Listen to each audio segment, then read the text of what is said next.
Let's take a journey into the Fraser family tree from Outlander. This isn't just a simple genealogy. It's a sweeping saga filled with passion, betrayals, hidden connections, and dramatic turns of fate. The story winds its way across centuries and continents, linking powerful clans, forbidden loves, and legacies that continue to echo through generations. To make sense of it all, we'll slow down and follow the path step by step, beginning right at the very roots of the Fraser line, where everything starts to take shape.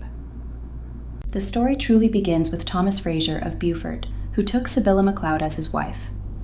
Unlike his elder brothers, Thomas was not destined to inherit the principal Fraser title.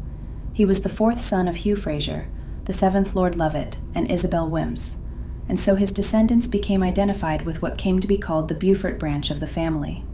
Thomas and Sibylla built a large household together, raising 14 children in total.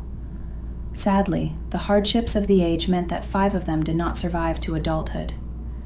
Yet from this line came some of the most remarkable and controversial figures in Fraser history.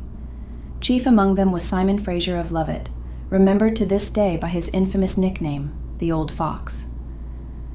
Brilliant but dangerous, Simon was a man of sharp intelligence and even sharper schemes.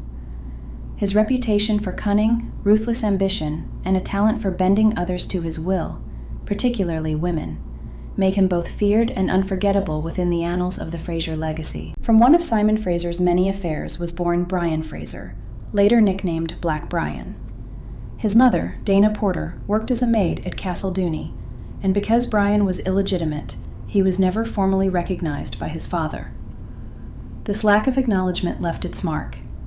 Rather than chase Simon's approval, Brian chose to distance himself completely, carving out his own path and shaping a life that stood apart from his father's shadow. It was at Lallybroch that Brian's story took a decisive turn. There he met Ellen MacKenzie, the spirited daughter of Jacob MacKenzie, chief of Clan MacKenzie, and his wife, Anne Grant. Ellen belonged to one of the most influential families in the Highlands. Her brothers, Colum and Dougal MacKenzie, held positions of immense power, and as such, Ellen's marriage was expected to serve the clan's political interests. A union with Brian, despite his noble blood, was considered unworthy and inappropriate. Yet love rarely follows the rules. Ellen's heart belonged to Brian, and when the day came for her to be wed to a man chosen by her family, she defied expectations. Abandoning duty for desire, she ran away with Brian instead. Together, the two of them settled at Lallybroch, where they began to build a home and a legacy, founded not on politics or ambition, but on love and loyalty. Brian and Ellen's marriage was blessed with several children, each of whom would play a role in shaping the Fraser legacy. Their firstborn, William, was a bright young boy whose life was cut tragically short when he fell victim to smallpox at only 11 years old. His death was a devastating blow to the family and left a shadow over Lallybroch, altering the course of inheritance for the next generation. Their daughter, Janet Fraser, affectionately known as Jenny, grew into a strong and capable woman. She married Ian Murray, a man of steady character and deep loyalty, who had grown up alongside Jamie Fraser and considered him more of a brother than a friend. Jenny and Ian went on to raise a large family of their own, having 7 children together, though, as was so often the case in those harsh times, not all of them survived to adulthood. Finally, there was James Alexander Malcolm Mackenzie Fraser, the man we know simply as Jamie Fraser. Following William's untimely death, it was Jamie who inherited Lallybroch, stepping into the role of laird and carrying the weight of both family responsibility and clan honor on his shoulders. His story, of course, would go on to become central to the entire Outlander saga. Jamie's tale truly takes on its fullest shape when his path intertwines with that of Claire Beauchamp. Claire was the daughter of Henry Montmorency Beauchamp and Julia Morriston Beauchamp, but her early years were marked by tragedy. After losing both parents as a child, she was taken in and raised by her unconventional and intellectually curious uncle, Quentin Lambert Beauchamp. Growing up under his guardianship, Claire developed a sharp mind and an adventurous spirit. In the 20th century, she married Frank Randall, a historian with a keen interest in his own ancestry. The two traveled to Scotland for their honeymoon, hoping for a peaceful escape after the war, but fate had other plans. While exploring the standing stones at Craignadoon, Claire was swept back in time, thrust 2 centuries into the past, where she encountered a very different world and soon Jamie Fraser. Their first union wasn't born of romance, but of necessity. In order to shield her from suspicion and danger at the hands of the English army, most notably Frank's ruthless forebear, Captain Jonathan Black Jack Randall, Claire was married to Jamie. What began as a practical solution, however, gradually grew into something far deeper. Through shared trials, loyalty, and an undeniable bond, their relationship blossomed into one of the most enduring and passionate love stories of the entire Outlander saga. Together, Jamie and Claire came to share 3 children, though their family story was anything but simple. The first was Faith Fraser, born far too soon in 1744. Her brief life ended almost as quickly as it began, leaving Jamie and Claire devastated. Faith's loss would forever remain one of the most painful memories in their marriage, a wound that time could never fully heal. Then there was Fergus, who was not their child by blood, but by choice. Originally named Claudel, he was a resourceful young boy growing up in a Parisian brothel when Jamie and Claire first encountered him. They took him in, raised him as part of their family, and although his legal adoption only came later, in every meaningful sense, Fergus was their son. Whispers and theories linger in the background of his story, though, some suggesting he may not have been just the child of a prostitute, but possibly of noble descent, with ties to the Beauchamp family itself. Finally came Brianna Fraser, their daughter born centuries apart from her father.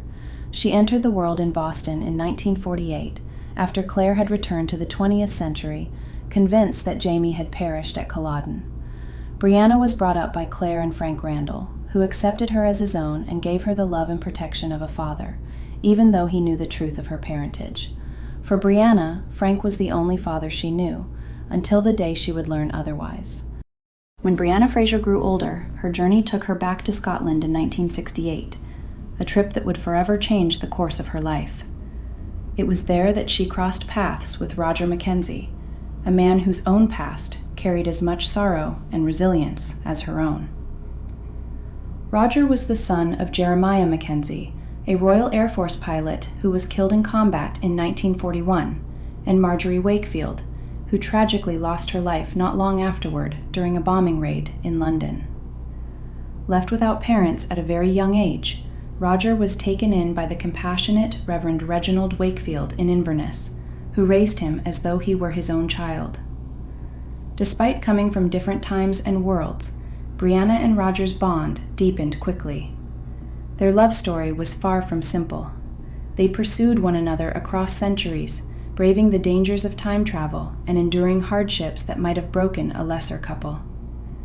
Yet through perseverance and devotion, they managed to build a life together. Eventually, they married and welcomed 3 children, Jeremiah, Jem, Amanda, and David, carrying the Fraser and Mackenzie legacies into yet another generation. Jamie Fraser's path through life was rarely straightforward, and his story took unexpected turns even after Claire had returned to the future. During his time at Hellwater, he became entangled with Geneva Dunsany, a young noblewoman whose determination left him little choice. What followed was a single night together, and from it came a son, William Ransom. Geneva, however, did not survive childbirth, and the baby was left in the care of her family.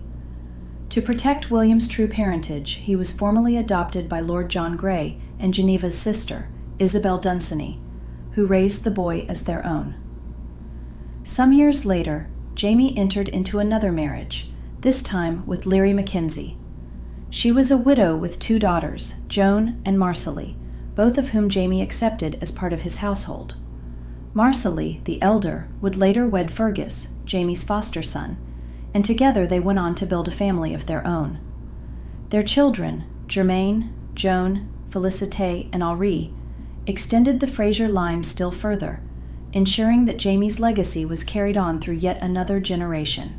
As we can see, the Fraser family tree is vast, intricate, and filled with twists that weave together many different bloodlines. It doesn't stop with the Frasers and the MacKenzies, but stretches outward to include the Beauchamps, the Randalls, and several other families whose lives become intertwined across time. Over the years, fans and readers have even speculated about curious possibilities. For instance, the theory that Claire herself might be connected to Fergus's line, given her Beauchamp heritage and the mystery surrounding his birth.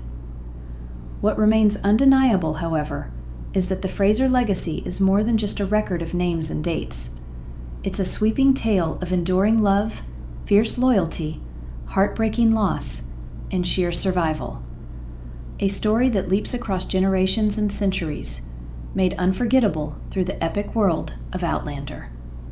Thank you for watching. If you enjoyed this video, please like it and subscribe to the channel to show your support. And if you'd like to keep going, here's another video from our channel that you might enjoy.